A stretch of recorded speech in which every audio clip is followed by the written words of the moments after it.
الحمد لله رب العالمين والصلاة والسلام على سيد المرسلين أما بعد فأعوذ بالله من الشيطان الرجيم بسم الله الرحمن الرحيم الصلاة والسلام عليك يا رسول الله وعلى آلك وأصحابك يا حبيب الله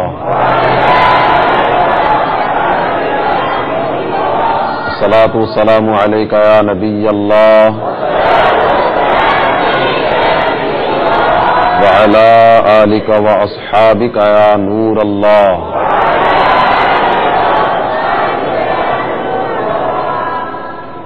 میرے پیارے اسلامی بھائیوں اور مدنی چینل کے ناظرین، نگر نگر میں حدیث کے فیضان کو عام کرنے اور پھر مدنی چینل کے ذریعے گھر گھر میں پہنچانے کے مقدس جذبے کے تحت ہم اس وقت جامعۃ المدینہ گجرانوالہ پنجاب پاکستان میں حاضر ہیں۔ آئیے حسب معمول اپنے سلسلے کی ابتدا نبی رحمت شفیع امت صلی اللہ تعالی علیہ وسلم کی بارگاہ بے کس پناہ میں ہدیہ صلاۃ و سلام پیش کرنے کی فضیلت سے کرتے ہیں۔ فرمان مصطفیٰ صلی اللہ تعالی علیہ وآلہ وسلم ہے، جس نے کسی کتاب میں مجھ پر درود پاک لکھا، جب تک میرا نام اس کتاب میں رہے گا فرشتے اس کے لیے دعائے مغفرت کرتے رہیں گے۔ صلو علی الحبیب صلی اللہ تعالی علی محمد وعلی آلہ وصحبہ وبارک وسلم۔ میرے پیارے اسلامی بھائیوں اور مدنی چینل کے ناظرین، آج کے سلسلہ فیضان حدیث میں یزید پلید علیہ ما یستحقہ من العزیز المجید کی قلبی خباثت اور باطنی شقاوت کا کچھ بیان کریں گے، تاکہ محبت اہل بیت سے دل مزید سرشار اور یزید فاسق و فاجر مرتکب کبائر سے اور اس کے افعال سے بیزار ہوں۔ امیر المؤمنین فی الحدیث امام محمد بن اسماعیل بخاری علیہ رحمۃ اللہ الباری اپنے مشہور مجموعہ حدیث صحیح بخاری کتاب الفتن باب قول النبی صلی اللہ علیہ وسلم ہلاک امتی علی یدی اغیلمۃ صفحاء جلد 2 صفحہ 1046 پر تحریر کرتے ہیں عمر بن یحییٰ بن سعید بن عمر بن سعید رضی اللہ تعالی عنہ، وہ فرماتے ہیں مجھے میرے دادا سعید بن عمر بن سعید بن عاص رضی اللہ تعالی عنہ نے بتایا، وہ فرماتے ہیں کنت جالسا مع ابی ہریرہ فی مسجد النبی صلی اللہ علیہ وسلم بالمدینہ ومعنا مروان، میں مدینہ منورہ زادہ اللہ شرفا و تعظیما میں نبی اکرم صلی اللہ تعالی علیہ وآلہ وسلم کی مسجد میں سیدنا ابو ہریرہ رضی اللہ تعالی عنہ کے ساتھ بیٹھا تھا۔ مروان بن حکم بن ابی العاص بن امیہ بھی وہیں بیٹھا ہوا تھا۔ سید الروات سیدنا ابو ہریرہ رضی اللہ تعالی عنہ نے ارشاد فرمایا، میں نے صادق و مصدوق نبی صلی اللہ تعالی علیہ وسلم کو فرماتے ہوئے سنا کہ میری امت کی ہلاکت قریش کے بے وقوف نوجوانوں کے ہاتھوں سے ہوگی۔ فقال مروان لعنت اللہ علیہم غلمہ، مروان بن حکم نے یہ فرمان سنتے ہی کہا اللہ عز وجل ان نوجوانوں پر لعنت فرمائے۔ فقال ابو ہریرہ لو شئت ان اقول بنی فلاں و بنی فلاں لفعلت، حضرت ابو ہریرہ رضی اللہ تعالی عنہ نے فرمایا اگر میں چاہوں تو یہ بھی بیان کر سکتا ہوں کہ بنی فلاں سے مراد کون ہے۔ معلوم ہوا سیدنا ابو ہریرہ رضی اللہ تعالی عنہ نام بھی جانتے ہیں، اسی لیے فرما رہے ہیں میں چاہوں تو تعین کر کے نام لے لے کر بتا سکتا ہوں کہ یہ بات نبی پاک صلی اللہ تعالی علیہ وسلم نے کس کے بارے میں فرمائی۔ راوی کہتے ہیں فقلت اخرج مع جدی الی بنی مروان حین ملکوا بالشام فَإِذَا رَآهُمْ غِلْمَانًا أَحْدَاثًا قَالَ لَنَا عَسَىٰ هَٰؤُلَاءِ أَن يَكُونُوا مِنْهُمْ قُلْنَا أَنْتَ أَعْلَمُ۔ میں اپنے دادا سعید بن عمر کے ساتھ بنی مروان کے پاس جایا کرتا جبکہ وہ ملک شام کی خلافت کے مالک ہو گئے تھے۔ جب دادا جان نے ان کے نوجوان لڑکوں کو دیکھا تو ہم سے ارشاد فرمایا، لگتا ہے یہ نو عمر لڑکے جو دائیں بائیں ٹہل رہے ہیں انہی میں سے ہیں جن کا ذکر ہم نے حضرت ابو ہریرہ رضی اللہ تعالی عنہ سے سنا تھا۔ ہم نے ان سے عرض کی کہ آپ بخوبی اس معاملے کو جانتے ہیں۔ علامہ بدر الدین عینی علیہ رحمت اللہ الکوی عمدۃ القاری شرح صحیح بخاری جلد 24 صفحہ 269 پر فرماتے ہیں وَأَوَّلُهُمْ یزید۔ سیدنا سعید بن عمر رضی اللہ تعالی عنہ نے جن نوجوان لڑکوں کو دیکھ کر حضرت ابو ہریرہ کی روایت کا مصداق قرار دیا ان میں سب سے پہلا شخص یزید تھا۔ علامہ عینی علیہ رحمت اللہ الکوی اس حدیث کے تحت اسی کتاب کے اسی صفحہ پر تحریر فرماتے ہیں، جب حضرت ابو ہریرہ رضی اللہ تعالی عنہ نے فرمان نبوی سناتے ہوئے یہ کلمات بیان کیے کہ میری امت کی ہلاکت قریش کے بے وقوف نوجوانوں کے ہاتھوں سے ہوگی، تو مروان نے فوراً یہ کہا تھا کہ اللہ عز و جل ان پر لعنت فرمائے۔ علامہ عینی فرماتے ہیں اس فرمان سے مروان کو یقین ہو چکا تھا کہ جن نوجوانوں کا ذکر اس حدیث میں آیا وہ اس کی اپنی اولاد میں سے ہوں گے، اس کے باوجود اس نے ان پر لعنت بھیجی۔ گویا اللہ عز و جل نے یہ کلمات خود اس مروان کی زبان پر جاری کر دیے تاکہ یہ لوگ اس سے نصیحت پکڑیں اور ان پر حجت تمام کر دی جائے۔ سلسلہ فیضان حدیث میں حاضر اسلامی بھائیوں اور مدنی چینل کے ناظرین، آپ نے دیکھا نبی غیب داں مالک کون و مکان صلی اللہ تعالی علیہ وسلم نے بہت پہلے ہی یزیدی فتنے کی خبر دے دی۔ جلیل القدر محدثین نے اس حدیث میں بیان کردہ فتنہ پرور افراد کا تعین کرتے ہوئے یزید کا نام بھی ذکر کیا۔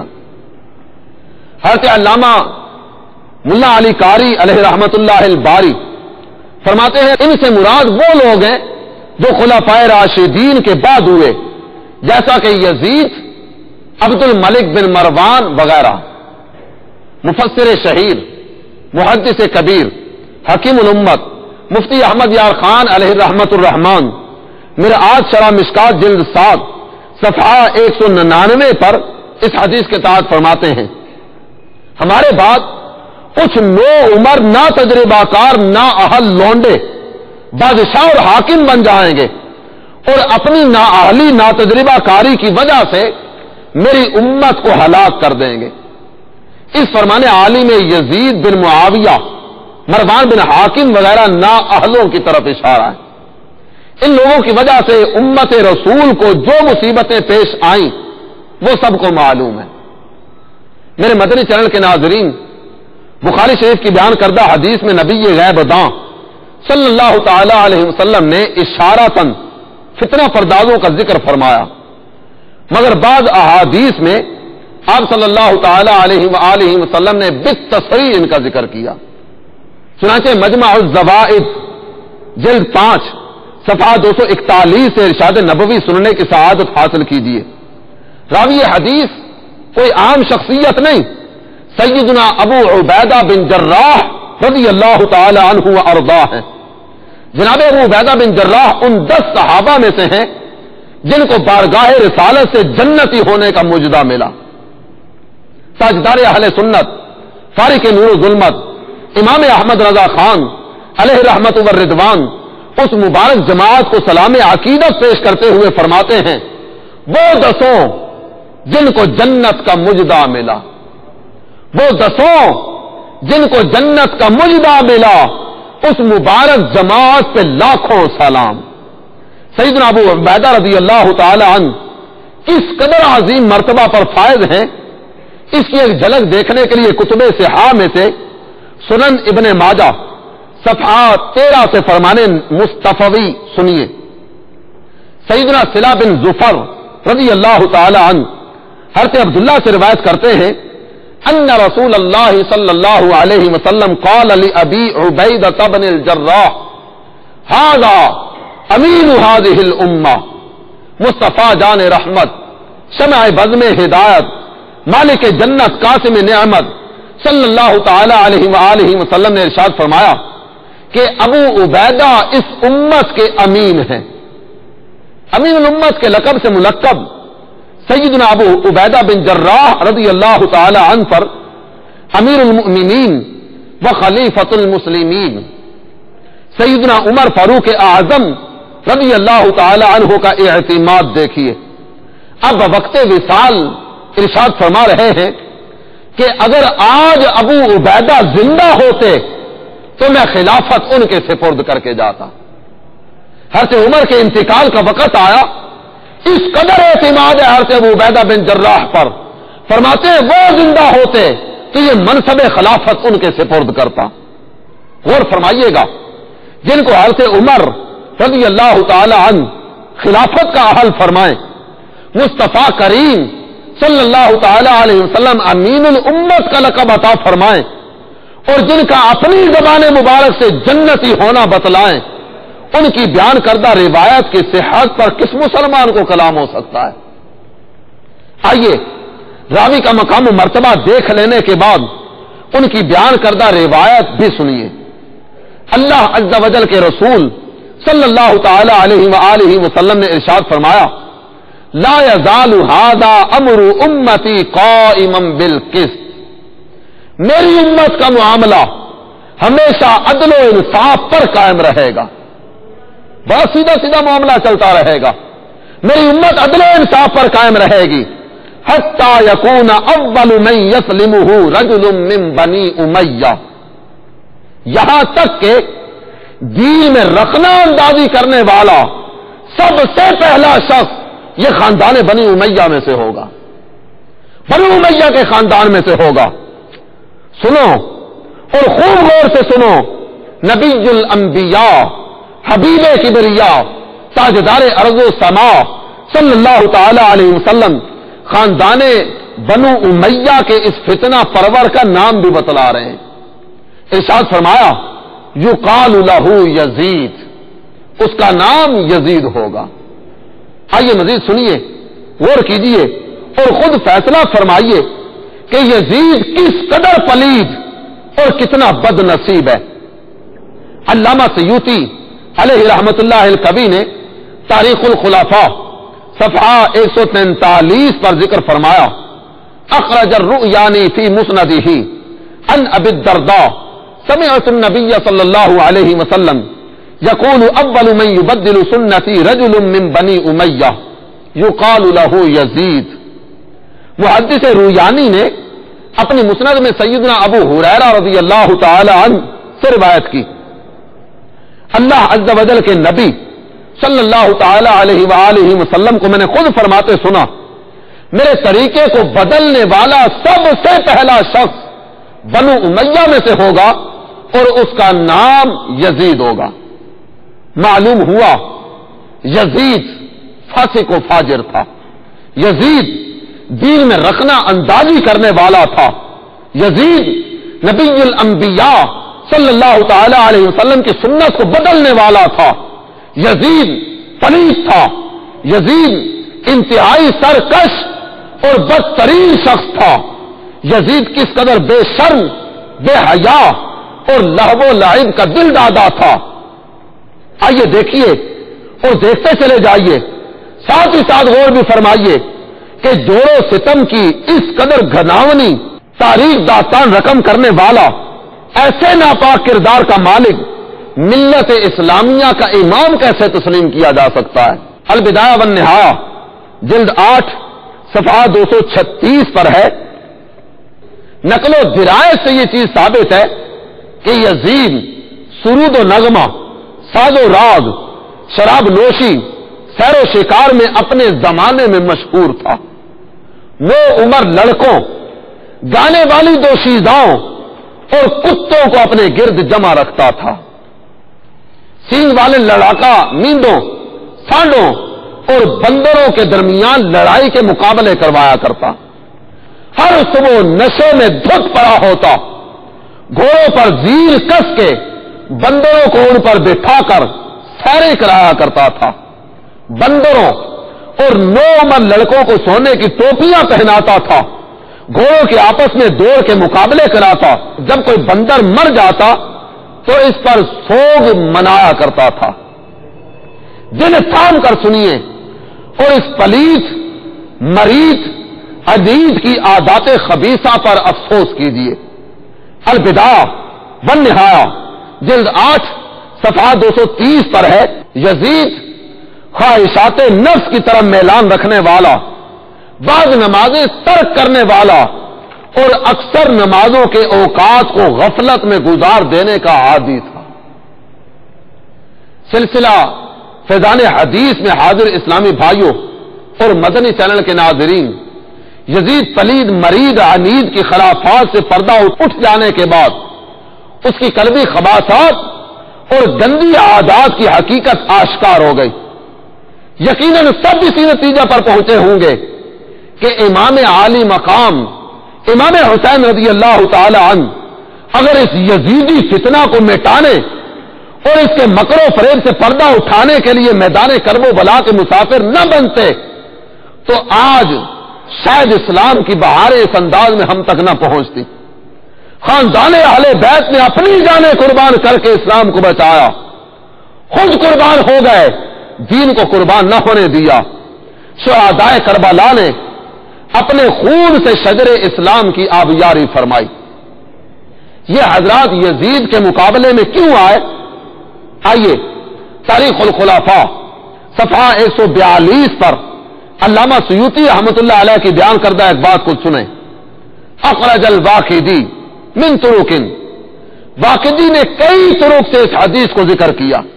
سیدنا عبداللہ ابن حنظلہ رضی اللہ تعالی عنہ آپ فرماتے ہیں اللہ کی قسم ہم نے اس وقت تک یزید پر خروج نہ کیا یہاں تک کہ ہمیں خوف ہو گیا کہ اگر ہم نے اس کے فتنے کا سدے باب نہ کیا تو کہیں ایسا نہ ہو کہ آسمان سے ہم پر پتھر برسا دیے جائیں۔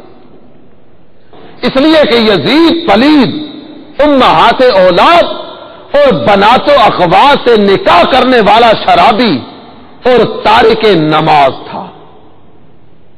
عاشق اہل بیت اعلی حضرت امام اہل سنت فقیہ افخم مجدد اعظم امام احمد رضا خان علیہ رحمت الرحمان یزید کی ناپاک حرکات کا بیان کرتے ہوئے فتاوی رضویہ جلد 14 صفحہ 591 پر فرماتے ہیں شک نہیں کہ یزید نے والی ملک ہو کر زمین میں فساد پھیلایا، حرمین طیبین خود مکہ معظمہ و روضہ طیبہ کی سخت بے حرمتیاں کی، مسجد کریم یعنی مسجد نبوی میں گھوڑے باندھے، ان کی لید اور پیشاب منبر اطہر پر پڑے، 3 دن تک مسجد نبی صلی اللہ تعالی علیہ وسلم بے اذان و نماز رہی، کوئی اذان نہیں ہوئی، کوئی نماز نہیں ہوئی۔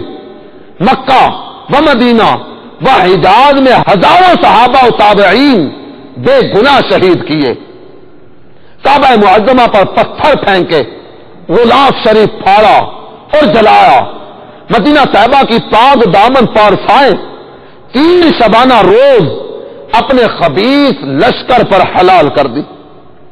رسول اللہ صلی اللہ تعالی علیہ وسلم کے جگر پارے کو 3 دن بے آب و دانہ رکھ کر ماں ہمراہیوں کے تیغ ظلم سے پیاسا ذبح کیا۔ مصطفیٰ صلی اللہ تعالی علیہ وسلم کے گود کے پالے ہوئے تنے نازنین پر بعد شہادت گھوڑے دوڑائے گئے کہ تمام استخوان مبارک یعنی مبارک ہڈیاں چور ہو گئی۔ سر انور کہ محمد صلی اللہ تعالی علیہ وآلہ وسلم کا بوسہ گا تھا کاٹ کر نیزے پر چڑھایا اور منزلوں پھیرایا۔ حرم محترم محضرات مشکوہ رسالت قید کیے گئے اور بے حرمتی کے ساتھ اس خبیث کے دربار میں لائے گئے، یعنی اہل بیت اطہار کی مقدس و طیب و طاہر بیبیاں قید کر کے بے ادبی اور بے حرمتی کرتے ہوئے اس خبیث کے دربار میں لائی گئی۔ سلسلہ فیضان حدیث میں حاضر اسلامی بھائیوں اور مدنی چینل کے ناظرین، یزید پلید اتنے بڑے بڑے جرائم کا مرتکب ہے جن کا کوئی حد و حساب نہیں۔ نواسہ رسول، جگر گوشہ بطول، امام عالی مقام امام حسین رضی اللہ تعالی عنہ کو شہید کرنے کے بعد بھی گستاخی کا مرتکب ہوتا رہا۔ تاریخ طبری جلد 5 صفحہ 465، البدایہ والنہایہ جلد 8 صفحہ 192 پر ہے، جب سیدنا امام عالی مقام امام حسین رضی اللہ تعالی عنہ کا سر مبارک یزید کے سامنے رکھا گیا تو یزید اپنی چھڑی کو امام عالی مقام کے لبوں پر مارنے لگا۔ صحابی رسول سیدنا ابو برزہ اسلمی رضی اللہ تعالی عنہ نے دیکھ لیا، فرمانے لگے اپنی چھڑی کو ان کے لبوں پر مارتا ہے، سن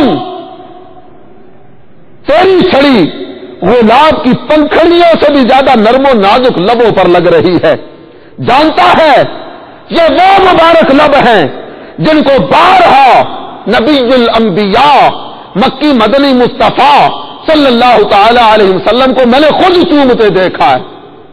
اے یزید، کان کھول کر سن لے، جب قیامت کے دن تو بارگاہ خدا بندی میں حاضر ہوگا تیرا کوئی پرسان حال نہ ہوگا، تیرا حامی وہ ابن زیاد ہوگا جو خود مبتلا عذاب ہوگا، اور جب یہ اللہ کی بارگاہ میں میدان قیامت میں آئیں گے، ان کے حامی امام الانبیاء تاجدار ارض و سما صلی اللہ تعالی علیہ وآلہ وسلم خود ہوں گے۔ میرے مدنی چینل کے ناظرین، سیدنا ابو برزہ اسلمی رضی اللہ تعالی عنہ کے بیان سے معلوم ہوا کہ رسول اللہ صلی اللہ تعالی علیہ وآلہ وسلم خود یزید سے بیزار ہے، اسی لیے اس کے حامی نہیں، تو جس سے سرکار بیزار، کسی مسلمان کا اس سے کیسا پیار۔ میرے مدنی چینل کے ناظرین، خلاصہ کلام یہ ہے کہ یزید کے بارے ساری امت کا اتفاق ہے کہ وہ فاسق و فاجر تھا۔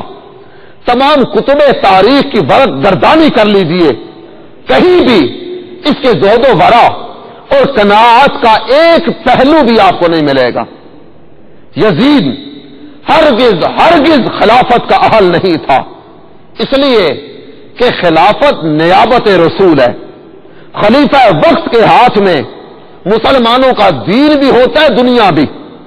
بہت سے دینی امور کا تعلق خلیفہ سے ہوا کرتا ہے، جبکہ فاسق کا فسق و فجور اس بات کی دلیل ہے کہ اس کے دل میں خدا عز و جل کا خوف نہیں۔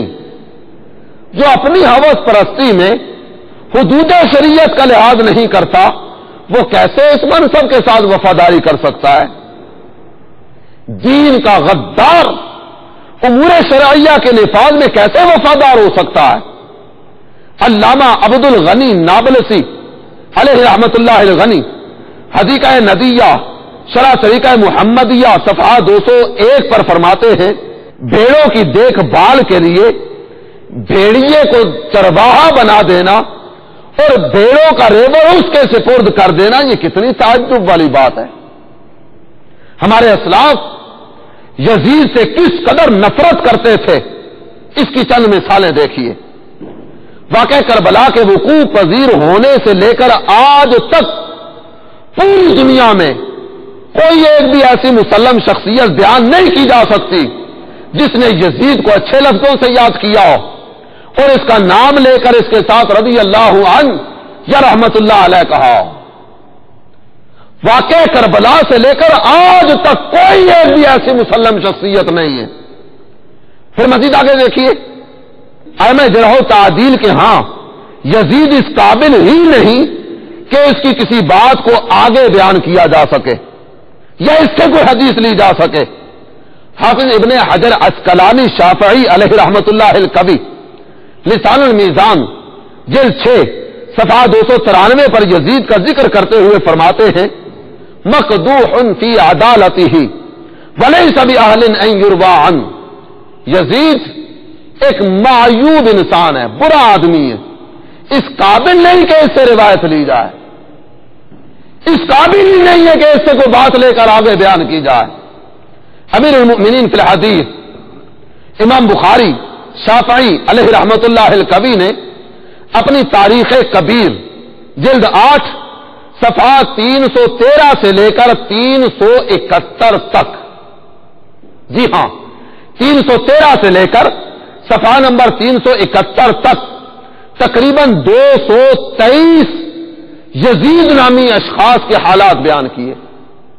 صفحہ 313 سے 371 تک 223 یزید نامی اشخاص کے حالات بیان فرمائے، لیکن ان میں یزید بن معاویہ کا ذکر نہیں کیا، یزید کا نام تک نہیں لیا۔ معلوم ہوا امام بخاری علیہ رحمت اللہ الباری نے یزید پلید کو اس قابل ہی نہیں سمجھا کہ اس کا ذکر کیا جائے۔ نیکوں کا ذکر ہو رہا ہے تو اس میں ایک ناپاک کا نام کیوں لیا جائے؟ امام بخاری نے اس خبیث کا نام تک نہ لیا۔ سلسلہ فیضان حدیث میں حاضر اسلامی بھائیوں اور مدنی چینل کے ناظرین، آئیے حافظ ابن حجر عسقلانی شافعی علیہ رحمت اللہ الکوی کی تہذیب التہذیب جلد 11 صفحہ 361 سے بیان کردہ روایت کو سنیں اور چشمے تصور سے اس نظارے کو محسوس کرنے اور دیکھنے کی کوشش کریں۔ یحییٰ بن عبد الملک بن ابی عتبہ جو مضبوط اور ثقہ راوی ہیں، وہ فرماتے ہیں مجھ سے نوفل بن ابی اقرب نے بیان کیا، وہ بھی ثقہ راوی ہیں۔ قال كنت عند عمر بن عبد العزيز فذكر رجل يزيد بن معاوية فقال قال امير المؤمنين يزيد فقال عمر تقول امير المؤمنين يزيد وعمر به فضرب 20 صوتا۔ نوفل بن ابی اقرب فرماتے ہیں میں امیر المؤمنین عمر بن عبد العزیز رضی اللہ تعالی عنہ کے پاس حاضر تھا، ایک شخص نے یزید کا نام لے کر کوئی بات کی، کہنے لگا امیر المؤمنین یزید نے کہا۔ سیدنا عمر بن عبد العزیز رضی اللہ تعالی عنہ نے سنا، اب جلال میں آ گئے، فرمایا تو یزید کو امیر المؤمنین کہتا ہے؟ اس شخص کی اس حرکت پر آپ رضی اللہ تعالی عنہ نے اسے کوڑے مارنے کا حکم دیا۔ چنانچہ یزید کو امیر المؤمنین کہنے والے کو 20 کوڑے مارے گئے۔ میرے مدنی چینل کے ناظرین، معلوم ہوا صحابہ و تابعین، محدثین و مفسرین، اولیاء کاملین، علماء ربانیین، اہل بیت اطہار کے سچے محبین تھے۔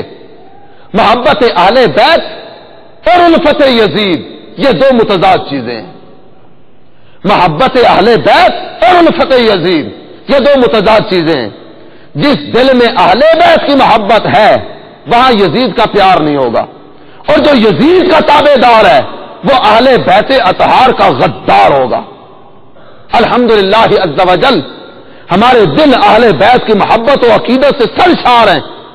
اللہ عز و جل دنیا و آخرت میں اس محبت کا ہمیں صلہ عطا فرمائے، اور دنیا میں ان کی غلامی پر استقامت اور آخرت میں ان کی قربت کی سعادت عطا فرمائے، آمین بجاہ النبی الامین صلی اللہ تعالی علیہ وآلہ وسلم۔ برادر اعلی حضرت استاد زمن شہنشاہ سخن مولانا حسن رضا خان علیہ رحمت الرحمان اب کتنی پیاری بات کرتے ہیں، باغ جنت کے ہیں بہرے مدح خانے اہل بیت، باغ جنت کے ہیں بہرے مدح خانے اہل بیت، تم کو مجدہ نار کا اے دشمنان اہل بیت۔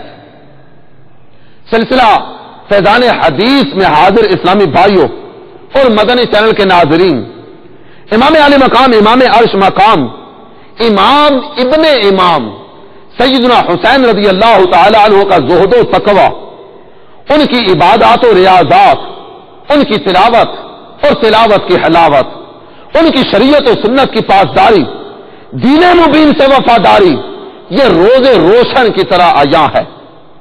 اور دوسری طرف یزید کے شرمناک افعال سے بھی ہر ایک آگاہ ہے، مثلا محارم سے نکاح، شراب نوشی، ترک نماز، جانوروں کو آپس میں لڑانا، رقص و سرود کی محافل گرمانا، مسجدین کریمین کی توہین کرنا کرانا، حرم مدینہ میں پاک باز خواتین سے عام بدکاری کی اجازت دینا، کعبۃ اللہ پر حملہ کرنا، غلاف کعبہ کو جلانا وغیرہ۔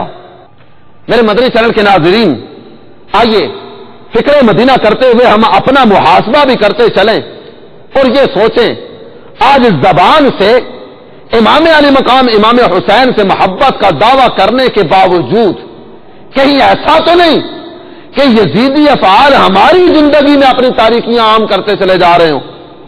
جی ہاں، سال میں صرف ایک عاشورے کی رات شب بیداری کر لینا، یا 10 محرم کا روزہ رکھ لینا، یا امام علی مقام کے نام پر پانی کی ایک سبیل لگا دینا، یہی حسینیت نہیں ہے۔ یہ اعمال اگر اچھی نیت کے ساتھ ہوں تو ان کے عمدہ ہونے میں کسی کو کوئی کلام نہیں، لیکن آج ضرورت اس امر کی ہے کہ ہم حسینی اداؤں کو اپنی زندگی میں لے آئیں۔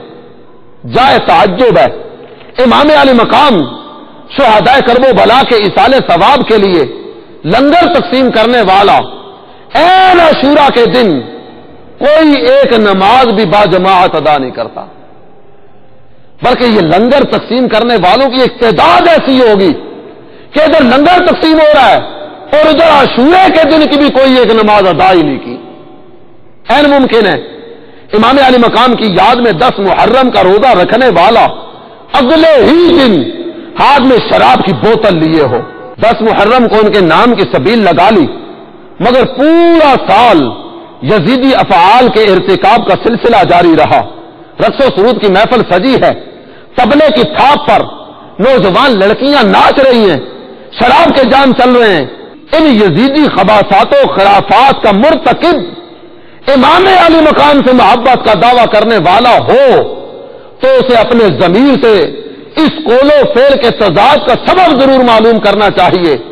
پیار امام حسین کا، کردار یزید کا، ایسا کیوں؟ جانوروں کو لڑانا، ان کے کرتب دیکھنا دکھانا، یہ یزیدی فعل تھے۔ اے حسینیت کا دم بھرنے والوں، اے امام علی مقام کے دیوانوں، اے شہدائے کربلا کی عزت و ناموس کے رکھوالوں، اے اہل بیت کے غلاموں، چند لمحات کے لیے غور تو کرو، تمہارے ان اعمال سے روح امام کو کس قدر تکلیف ہوتی ہوگی کہ جس یزید کی یزیدیت کو مٹانے کے لیے میں نے تن من دھن کی بازی لگا دی، آج میرا ہی دیوانہ، آج میرا ہی مستانہ کہلانے والا سرے عام سب کے سامنے اسی کی حرکات کا ارتکاب کرتا دکھائی دے رہا ہے۔ لو کان حبک صادقا لاطعت، سن، اگر تو اپنی محبت کے اس دعوے میں واقعی سچا ہوتا تو اپنے محبوب کی اطاعت کرتا۔ آئیے عملی طور پر آج یزیدی افعال کے خلاف اعلان جنگ کریں، آج عزم مصمم کر لیں کہ حسینی اداؤں کو اپنائیں گے، یزیدی افعال سے کنارہ کشی کریں گے۔ میرے مدنی چینل کے ناظرین بھی نیت کریں کہ انشاءاللہ آج کے بعد ہماری کوئی نماز قضا نہیں ہوگی۔ ہم نے سن لیا کہ یزید تارک نماز تھا، زندگی میں کبھی بھی احکام شرعیہ سے روگردانی نہیں کریں گے، شراب نوشی نہیں کریں گے، ہر گناہ اور ہر برائی کے خلاف جنگ کا اعلان، تو شیطان کے خلاف جنگ انشاءاللہ۔ اللہ تعالی ہم سب کو حسینی ادائیں اپنانے کی توفیق مرحمت فرمائے، یزیدی افعال سے بچنے کی اور دوسروں کو اچھے انداز سے بچانے کی توفیق مرحمت فرمائے، آمین بجاہ النبی الامین صلی اللہ تعالی علیہ وآلہ وسلم۔